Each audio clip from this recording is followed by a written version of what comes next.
This footage of a man losing his way at over 300 feet below street level in the Paris catacombs has deeply disturbed viewers since it emerged in the year 2000. The catacombs were originally used for limestone mining way back in the Roman era, but when cemeteries in Paris began to overflow in the late 18th century, the French government exhumed the bones and bodies from overcrowded cemeteries and buried them in the catacombs.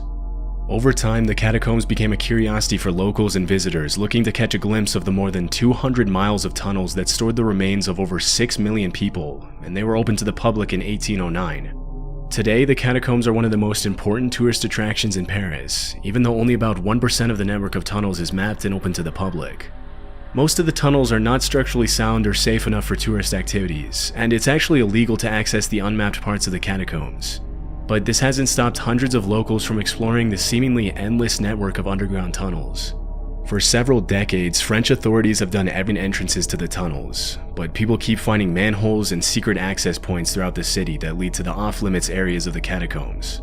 Although this footage was recorded in 1993, it wasn't released to the general public until the year 2000, when it was shown as a part of an episode on the ABC Family TV show Scariest Places on Earth. The episode features a faker who says he came across the mysterious tape when it was given to him by a catacomb explorer who found it. Disturbingly, in the episode it's mentioned that the man who recorded the point of view footage was never found or identified.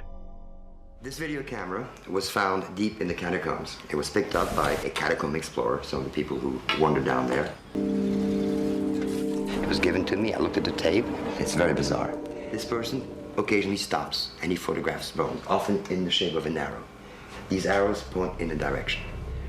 Occasionally also, he stops to photograph roomfuls of bones, which means that he's very, very deep inside the catacombs. What happened to him? Nobody knows. Some of the clips show rooms full of bones, arrows painted on the ground, and even a strange painting of a silhouette of a person on one of the walls.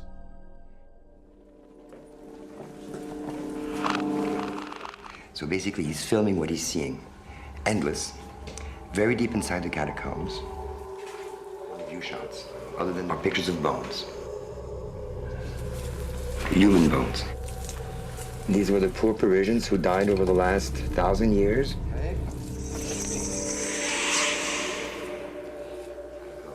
At times you'll see there's signs, painted signs on the wall, which is not uncommon. People have been painting in the catacombs for centuries. So it is possible with these paintings that we may be able to retrace an itinerary to some extent.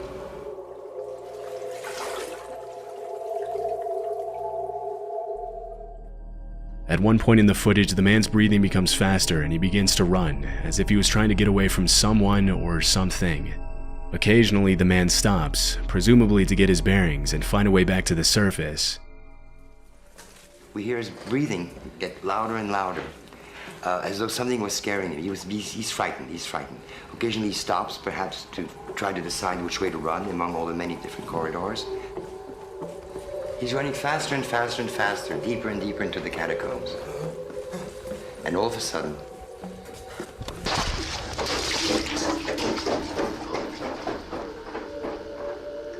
and he keeps rolling until it runs out of tape. As the footage progresses, he runs faster and faster, until suddenly he drops the camera on the ground, where it continues to film until the tape runs out. Analyzing the video, Friedland explained that the room's filled with disorganized heaps of bones, and the fact that there's little to no graffiti on the walls of the tunnel meant that the man who recorded it would have been extremely deep inside the catacombs. Determined to unravel the mystery of what had terrified the missing man, Francis Friedland ventures into the catacombs with his crew. After comparing the footage to what they were seeing inside the catacombs, Friedland and his crew estimated that the missing man had been exploring the tunnels at around 300 feet below street level. At that depth, if flashlights or other light sources malfunction or run out of battery, the chances of getting out are pretty much zero. At one point during the episode, the crew's flashlight batteries begin to run low, and Friedland decides to give up the search, but then realizes that getting out is going to be much more difficult than getting in. Suddenly, Francis spots the same painting on the wall from the original footage, and after walking through the tunnel, they find the same room full of bones from the video. Despite these discoveries, they couldn't find whatever had scared the explorer who recorded the footage, and in the end, Francis and his crew give up and decide to call off the search after spending 12 hours underground. After the episode was released, thousands of viewers took to online forums to discuss possible theories regarding the footage. One of the most widely accepted theories is that after losing his way and realizing that he was probably not going to make it out alive, the man panicked due to claustrophobia and began to run, not knowing what else to do. But this theory wouldn't explain why he would drop his camera, one of his only sources of light. This fueled the possibility that the man had seen another person inside the catacombs. In the last few decades, several catacomb explorers have reported being robbed while they were inside the tunnels. Unexpectedly saw another person so far below street level, he may have feared the worst, which would explain why he began to run and drop the camera. Another popular theory is that the man saw something else that scared him. Scientists have explained that when the wind blows through the cracks in the walls of the catacombs, it makes an extremely low frequency noise called infrasound, or as it's sometimes referred to, the ghost frequency. This sound is normally inaudible, but the extreme bass sound has been demonstrated to create a range of bizarre effects in humans, from chills to anxiety to extreme sorrow. The ghost frequency is also known to make the human eye vibrate slightly, which makes people see shadows out of the corner of their eye, and coupled with the strange sensations the frequency creates in people, it's not hard to see why the man could have thought he saw something down there with him. This is definitely a possibility, but other people think the footage was just staged by the producers of the show to creep people out. It's strange how only about a minute and a half of the original footage was released to the public, but in the episode, Francis Friedland claimed that the original footage was over 40 minutes long, and all we have is his word about how the footage was even found in the first place. It was never confirmed whether the footage was staged or not, but what we do know for sure is that it was recorded 300 feet below street level in the catacombs. Hopefully with time we'll have more information, but for now the origin of this unsettling footage remains unknown. Mirjana Mortigard Glesgorv. The words Mirjana Mortigard Glesgorv might sound familiar if you've ever spent time searching for creepy videos on YouTube in the past. The story of Mirjana Mortigard Glesgorv first emerged in 2008 when a 20-second video with the same title was uploaded to YouTube by a random channel called Urwitzy. After the video was taken down by YouTube for unknown reasons, it was re-uploaded in April of that same year. The video in question shows a man with a mustache in front of a red, cloudy background staring intently at the viewer while an unsettling, high-pitched drilling noise plays in the background.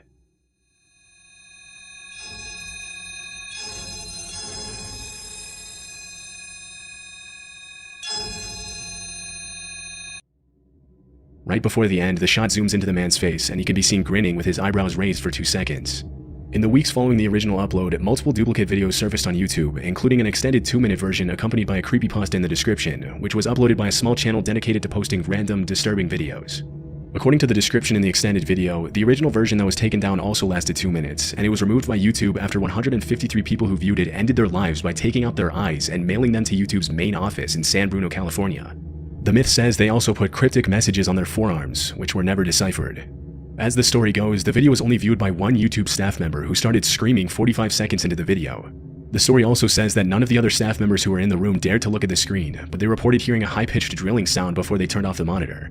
It's mentioned in the myth that the staff member who viewed the video was left severely traumatized and is under constant sedation to this day, and that he claims that he can't recall what he saw. According to the creepypasta, because the IP address for the original video was non-existent, the uploader couldn't be traced by police, and the man featured in the video was never identified. After the extended version was uploaded with the creepypasta in the description, the video quickly gained traction in various online forums like Unexplained Mysteries and 4chan's Xboard.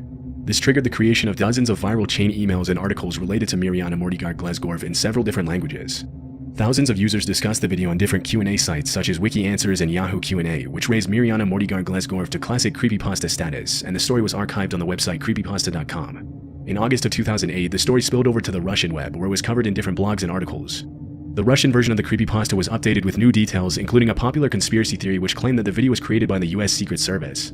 2 days after the original video was uploaded, a now deleted debunking video was uploaded to YouTube which claimed that the story behind Mirjana Mortigard Glesgorv was a hoax. It also claimed that the man in the video was identified as Byron Cortez, a Guatemalan marketing coordinator at an LA-based advertising agency who lives in the US Virgin Islands.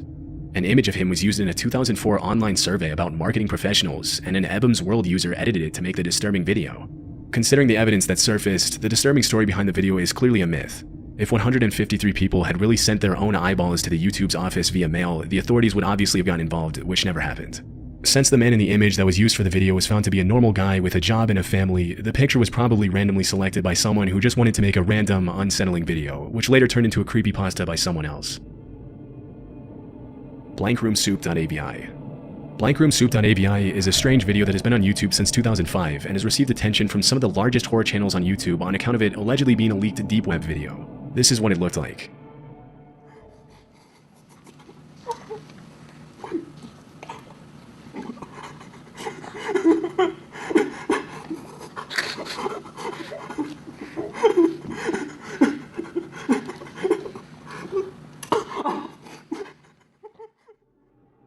The video in question shows a man in a white tank top eating a bowl of soup with a large wooden spoon in a room with white walls.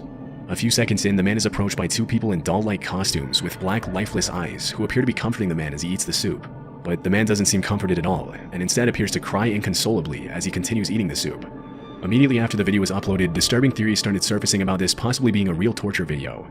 Because platforms like 4chan and Reddit were pretty new at that point, they became hotbeds for speculation on the meaning of blankroomsoup.avi. According to one of the most popular theories, the man and his family had been abducted by people in costumes, and after they murdered his wife and kids, they force-fed him soup containing the remains of his family, threatening to torture him if he didn't comply. Another theory was that the man was kidnapped alone, and that he's crying in the video out of fear while his captors taunt him with false comfort. In later months, more videos featuring the same characters started surfacing online, with some of them being pretty disturbing. One of them was a continuation to Blankroom Soup, and another involved the disguised characters kidnapping someone on video. While doing research on the origins of Blankroom Soup, the name of a man named Raymond Percy came up in connection with the mysterious costume shown in the video. From what I was able to find, Raymond Percy is an animation artist and director who has worked on several big projects including The Simpsons, Frozen, and Wreck-It Ralph. He also has an account on the video sharing platform Dailymotion, where several videos featuring the same characters from Blankroom Soup can be viewed, but in much more innocent contexts. Using the Wayback Machine, I found that the creepy video itself was posted on Raymond Percy's account, but with the title Freaky Soup Guy, along with the caption, "A clip of people who look like us doing something to someone that we would never do, we promise." Most of the videos have since been deleted, including Freaky Soup Guy. The strange caption indicates that perhaps this creepy video was not made by Percy at all, and in 2016, YouTuber Rainbot contacted him directly to get to the bottom of the mystery. Raymond Percy explained that he had created the costumes himself. The characters' names were Ray Ray, and he had used them for several live performances all over the world. After one particular performance at a club on the Sunset Strip in Hollywood, the costumes were stolen when Raymond and his crew were cleaning up the set. A few weeks later, he received an email with an attachment containing the creepy video, and he immediately posted it to YouTube and Dailymotion to share with his team. According to Raymond, the creepiest thing about the video was that the characters move in the same slow, paused fashion in which his own performers were trained to act during their performances, meaning that whoever stole the costumes must have been watching Percy's live performances for a while, and perhaps they were even fans.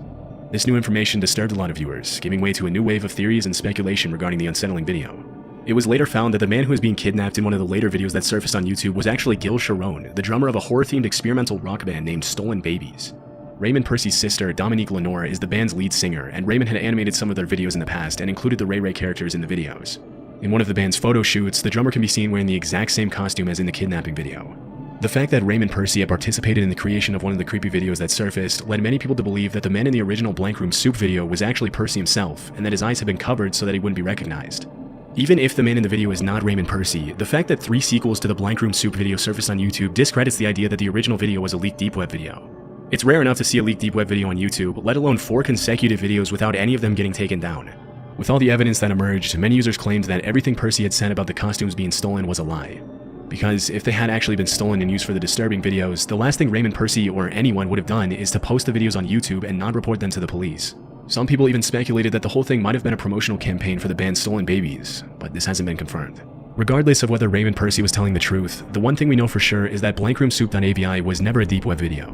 While some still argue that the video and its sequels are genuine, there's just too much evidence against the authenticity of the videos today to conclude that they actually came from the deep web. I feel fantastic. Those who have explored the horror side of the internet have most likely at some point come across a bizarre video of a singing android. In 2009, a single video named I Feel Fantastic was uploaded to YouTube by the channel Creepyblog. It was the only video ever uploaded to the channel, and it basically shows a robotic humanoid singing the words I feel fantastic, you feel fantastic, you are fantastic, I am fantastic, hey hey hey, over and over again inside a room at night. As the video progresses, the android is shown in different poses and wearing different outfits.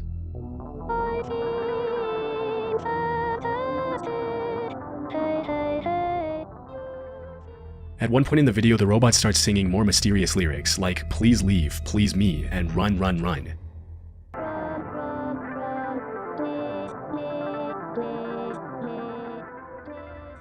The description of the video is also extremely strange, and goes into the Greek myth of Pygmalion, the sculptor who couldn't find a woman who was good enough for him, so he decided to make an ivory statue of the perfect woman himself, which the goddess Aphrodite later brought to life for him. The only link between the myth and the video is that the person who wrote the description suggested that maybe the robot was its creator's idea of beauty. At around the 2-minute mark, the video turns into a shot of a heap of leaves and branches in a random backyard with absolutely no context or explanation.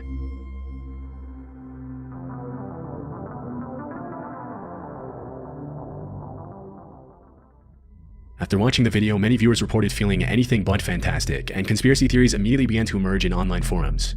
One of the most popular theories is that the creator of the video was a serial killer, and that the different outfits worn by the singing android throughout the video belonged to his victims. According to this theory, the killer created the android as a sort of tribute to his victims, and the backyard shown in the video is where the victims are buried. The strange lyrics and the overall creepy nature of the video reinforce this theory to some extent, but fortunately none of it is true, and the information regarding who made the android and why is actually available online. The robot in this video is called Tara the Android, and in my research I found that she was designed by a college professor in Connecticut named John Bergeron. According to the website geocities.ws, John Bergeron created Tara the singing android as a way to break into the android and animatronics industry, and he even planned live performances for his android in order to get more visibility. Tara the android also appeared on a sketchy-looking tech website called AndroidWorld.com, where you can buy the original DVDs and music videos of Tara and other similar robots singing. Some of the other music videos are even creepier, but that doesn't change the fact that this was an engineering project, not the work of a serial killer. Interestingly, although the video was uploaded in 2009, the last update that John Bergeron made to his website was in 2006, which means that the channel Creepyblog might not even be John Bergeron's channel at all. I Feel Fantastic might have just been uploaded by someone who thought the video was creepy or interesting and decided to share it online. The one thing that's confusing about the whole thing is why John Bergeron made such creepy music videos if his intention was to make a name for himself in the animatronics industry. He never provided an explanation for this. Dining room or there is nothing. Out of all of the creepypastas and scary top 10 videos that have gone viral in the last couple of decades, Dining Room or There Is Nothing is one of the videos that has left the largest number of viewers feeling creeped out. This unsettling 1-minute loop film was uploaded to YouTube in 2006. It shows a pale-faced woman sitting at the end of a dining room table in a dark house with a fire burning outside the window.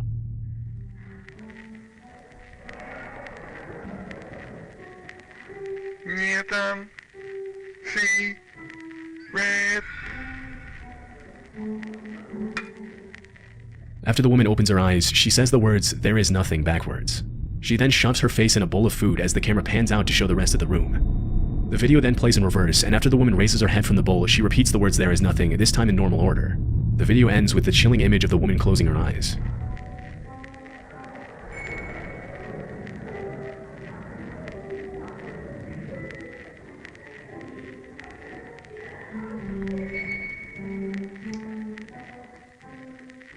There is nothing.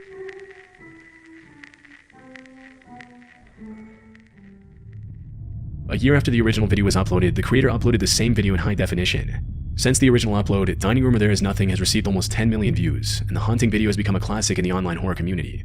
The creepy nature of the video created a lot of speculation in online forums and social media platforms, with several users claiming that whoever watched Dining Room or There Is Nothing would be cursed. The intense stare of the woman and her cryptic message have continued to terrify viewers to this day, and even if there are countless other videos online that could be considered creepier, many people have reported that something about Dining Room or There Is Nothing has made them feel especially unsettled. After seeing how much attention his video was getting, the uploader created a website where he talks about the meaning of Dining Room or There Is Nothing, saying, "This piece was inspired by a personal paradoxical desire for empirical proof that there is nothing on the other side of life. I wanted to blur the distinction between the two states, and to state the paradox by showing someone who's coming back from life or death and denies its existence, thereby fulfilling the paradox." Despite the unsettling nature of the video and the fact that it has haunted millions of viewers worldwide, Dining Room or There Is Nothing is just a short film created by David Earl, a communications professional with a passion for experimental films. The woman in the video is Leah Porsager, a Danish artist who frequently participates in projects related to esotericism, such as this one. Even if it was just an art project, Dining Room or There Is Nothing has become a classic video in the online horror community since its original upload 17 years ago.